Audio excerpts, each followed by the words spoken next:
Hi everybody, Lynn McDonald here. I am a life coach and hypnotist, and I'm back today to talk about managing meltdowns. I know if you have kids, they definitely have meltdowns, especially when they're toddlers or younger and they can't express their feelings. Typically, it's when they're hungry or tired or angry about something that they're not getting what they want. But adults and or older kids have meltdowns for a lot of other reasons as well. Saturday, which was yesterday, my daughter had an utter psychotic meltdown. She's almost 13. They were running a 5K. It was the first time they were doing it.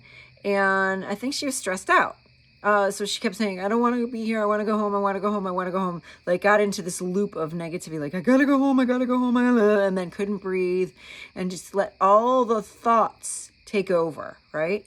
So it's never really about what you think it is. Like when you get pissed at your husband because he leaves the socks on the floor, it's really not about the socks. Or I had a kid have a meltdown at school when I was working at the high school last year, who was freaking out about a burrito, but it wasn't about the burrito. It was about her grandmother and her father not being around and things like that. So anyway, typically when meltdowns happen, aside from, what I said, being hungry, being tired, there's other issues for adults, I think, that happen. First thing is you're ignoring whatever it is that's bothering you or the trigger, and you're sweeping it under the rug and letting it compound and get bigger and bigger and bigger and more annoyed or more and more resistant to whatever it might be. So for instance, if it's your husband who leaves the socks all over the floor, but he doesn't listen to you, or you guys have been having issues with other things,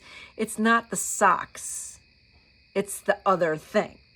So I want to give you a couple tips to maybe help things out, okay? So the first thing is to have compassion for yourself if you're the one having the meltdown, or the other person.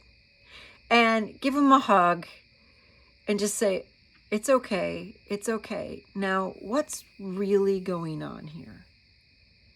Ask, what happened? Is there something else that happened that's causing you to feel this way? Because for her, I said, okay, we can't go home right now.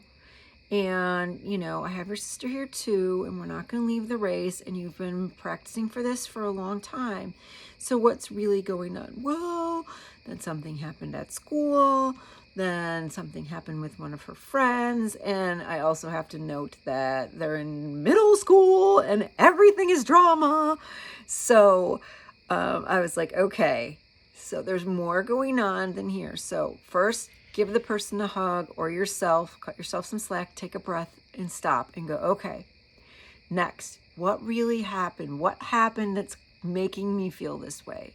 What really happened? It's not the little thing like grandma didn't bring me the burrito or my husband didn't pick up his socks. It's more than that, okay?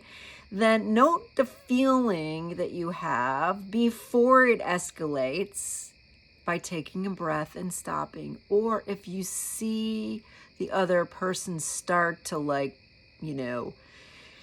get anxious, stop in the tracks right there and do an interrupt the pattern. We got to do pattern interrupts. So hugging is a pattern interrupt at the beginning, taking a breath is a pattern interrupt. Shifting your attention somehow by, if it's you that's having the meltdown, saying stop out loud, stop the madness, just stop it. That's a verbal or audible, pattern interrupt. And then another idea is to brain dump everything that's bothering you on paper every day, so things don't build up to the degree that a stupid little thing sets you off into a meltdown.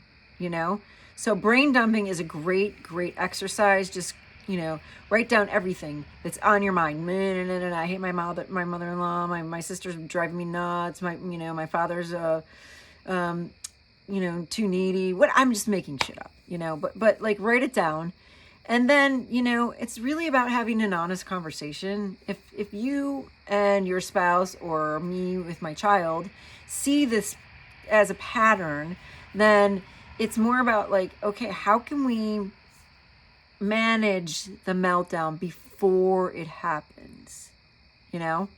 So anyway, hopefully these tips were helpful for you. As always, I am around if anyone needs support or extra help or coaching. I would love to be of service. So have a fabulous rest of day, night, morning, whatever it is for you if you're watching this video. Thank you.